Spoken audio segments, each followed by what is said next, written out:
Episode की शुरुआत में हम देखते हैं कि मनसुख हमारे सन्नी से बोल रहा होता है, कहता है कि उन्हें एक ऐसे नए रूट की तलाश है जिससे कि आसानी से पैसे को इंडिया भेजा जा सके। तो अब इनका टारगेट होता है कि एक ऐसे नए रूट को खोजना जिससे आसानी से पैसे को इंडिया भेजा जा सके और जिसके बारे में किसी भी पुलिस वाले को ना पता हो, क्योंकि बिलाल अब कस्टडी में होता है और बिलाल पुलिस वालों को सारे रूट के बारे में बता देगा। जिसके बाद हम माइकल के कुछ ऑफिसरों को बिलाल से पूछताछ करते हुए देखते हैं। यहाँ पर बिलाल ने अपने इन्फॉर्मेंट से बात की थी जो मंसूर के साथ ही रहता था और उसने कोड वर्ड में बिलाल से बात की थी। कोई भी रूट सेफ नहीं है पर माल पहुंच जाता है और वो माल किसी भी हालत में इंडिया जरूर पहुंचेगा। तो भाई लोगों, फिर स्वागत है आपको एक और नई एक्सप्लेनेशन वीडियो में। अगर ये आपको एक्सप्लेनेशन बढ़िया लग रही है तो वीडियो को लाइक करो, चैनल को सब्सक्राइब करो। वो बताता है कि 12,000 करोड़ को इंडिया में लाने का प्लान है, पर वो किस रूट से आने वाला है उसे ये नहीं पता। अगले सीन में हम सन्नी और मेगा को एक रेस्टोरेंट में देखते हैं। दोनों यहाँ पर काफी सारा वक्त बिताते हैं और ढेर सारी बातें भी करते हैं। और जब वो दोनों बात कर ही रहे होते हैं तभी यहाँ पर सन्नी की एक्स गर्लफ्रेंड आ जाती है कबाब में हड्डी की तरह, और जिसका नाम अनन्या होता है। अनन्या यहाँ पर मेघा से बात करती है और उसे जलन भी हो रही होती है। थोड़ी देर के बाद अनन्या यहाँ से चली जाती है और हमारे मेघा पे मैसेज आने शुरू हो जाते हैं जिसे हमारा सन्नी भी पढ़ रहा होता है। यहाँ माइकल सर सभी को बता रहा होता है कि 12,000 करोड़ रुपया आने वाला है और वो किस रूट से आने वाला है ये हमें नहीं पता और हमें काफी तगड़ी निगरानी करनी होगी जिससे वो लोग पैसे को इंडिया में ना ला पाए और उनको पकड़ा जा सके। और यहाँ पे सन्नी हमारा नए रूट की तलाश में लग जाता है। सबसे पहले वो सोचता है कि हमें सारा पैसा नेपाल बॉर्डर से लाना चाहिए, और लेकिन ये सारी इन्फॉर्मेशन पुलिस वालों तक पहुंच जाती है। और तभी हम यहाँ पर एक इन्फॉर्मर को देखते हैं जो कि मंसूर के यहाँ पे रहकर बिलाल को सारी खबर पहुंचाता रहता है। आगे हम मेगा और सन्नी को आपस में वक्त बिताते हुए देखते हैं और जब जब मेगा के पास मैसेज आते हैं तब तब सन्नी उनको चेक करता है और इस बार गुजरात रूट के बारे में बात हो रही होती है। तब सन्नी मंसूर भाई के यहाँ फोन करता और बोलता है कि हमारे बीच एक गद्दार है और वो पुलिस वालों को सारी इन्फॉर्मेशन दे रहा है, इसलिए हमें ये बहुत ही सतर्कता से काम करना होगा। वहाँ दूसरी तरफ ऑफिस में भी सबकी तरफ शक होता है। माइकल को लगता है कि हमारी इन्फॉर्मेशन कोई लीक कर रहा है, इसलिए माइकल सभी के फोन ले लेता है। अब सन्नी फिर से मंसूर भाई से कांटेक्ट करता है और उन्हें नए रूट के बारे में बताता है और उनके पास एक प्लान भी था जिसके बारे में डिस्कस कर रहे होते हैं। अब आगे इंडिया और बर्मा के बॉर्डर पर नागालैंड को दिखाया जाता है और इस सीमा से एक ट्रक आता है और कुछ मिलिट्री सोल्जर उस ट्रक को अपने कब्जे में ले लेते हैं और उस ट्रक में से 6 करोड़ के जाली नोट मिलते हैं। और थोड़ी देर के बाद माइकल सर के पास मेगा का कॉल आता है और मेगा बताती है उन्हें चेन्नई के बॉर्डर पर 5 करोड़ रुपए के जाली नोट मिले हैं। लेकिन माइकल को कुछ भी समझ नहीं आ रहा होता है कि आखिर ये सब कुछ क्या हो रहा है, क्योंकि बाहर से तो 12,000 करोड़ रुपए आने थे लेकिन ये तो टुकड़ों में आ रहे हैं। इसके बाद मेगा माइकल को बताती है कि दरअसल में ये पुराना स्टॉक है क्योंकि ये धनरक्षण मशीन में डिटेक्ट हो गया, लेकिन जो हाल ही में नोट बना वो धनरक्षण मशीन में डिटेक्ट नहीं होता, मतलब वो कहीं ना कहीं सेफ है और ये पैसे हमारा सिर्फ ध्यान भटकाने के लिए यहाँ पर भेजे गए हैं। जिसके बाद हम सन्नी और मंसूर को बात करते हुए देखते हैं और ये लोग गुजरात के अलंग से पैसों को लाने का डिसाइड करते हैं। थोड़ी देर के बाद यहाँ पे सन्नी और उसके साथी एक आदमी के पास जाते हैं जिनके पास शिप होती है और गुजरात के द्वारा अलंग में पैसा लाया जाना। जिसके बाद ओमान का सीन दिखाया जाता है जहाँ एक क्लब में सन्नी और फिरोज होते हैं। यहीं पे वो एक आदमी से डील करते हैं जो कि शिप को अलंग ले जाने वाला। यहाँ पर वो उसे $8,000 में मना लेते हैं, पर यहाँ फिरोज सन्नी से कहता है कि उनका शिप में जाना ठीक नहीं होगा, लेकिन सन्नी उसे कहता है शिप में पैसा सेफ तो होगा लेकिन हमारा उसके साथ रहना जरूरी है। और जब ये लोग शिप से रास्ता तय कर रहे होते हैं तो सन्नी की तबीयत बिगड़नी शुरू हो जाती है और उसे उल्टियां भी हो रही होती है। तब यहाँ पर एक लड़की सन्नी को गोली देती है जिससे कि उसे नींद आ जाती है। जब सन्नी जागता है तो उसके पास एक अर्जेंट कॉल आता है और उसे बताया जाता है कि अलंग में नारकोटिक्स वाले पहले ही पहुंच चुके हैं और यहाँ पर छानबीन भी कर रहे हैं, इसलिए पैसे से भरे शिप को यहाँ मत ला बल्कि वो लोग वापस चले जाएं। इसलिए तुरंत ही सन्नी ड्राइवर के पास जाता है और उससे कहता है कि हमें वापस जाना होगा क्योंकि अगर हम वहाँ पर पहुंचे तो पुलिस हमें पकड़े लेगी। लेकिन ड्राइवर उसे यहाँ पे कहता है कि हमारे पास वापस जाने लायक तेल नहीं है। तो तब लोग वो एक प्लान बनाते हैं और उन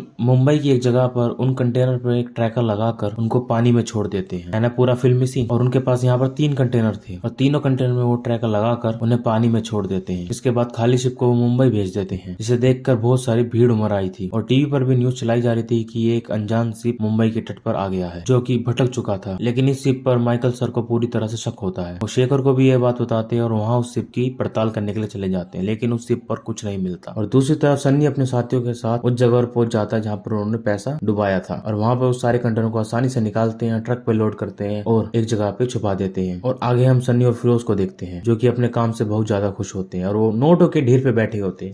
यहीं पे होता है एपिसोड खत्म। जिसको ये वीडियो पसंद आई हो वीडियो को लाइक भी करो, चैनल को सब्सक्राइब करो। मैं मिलता हूँ आपको अगली वीडियो में।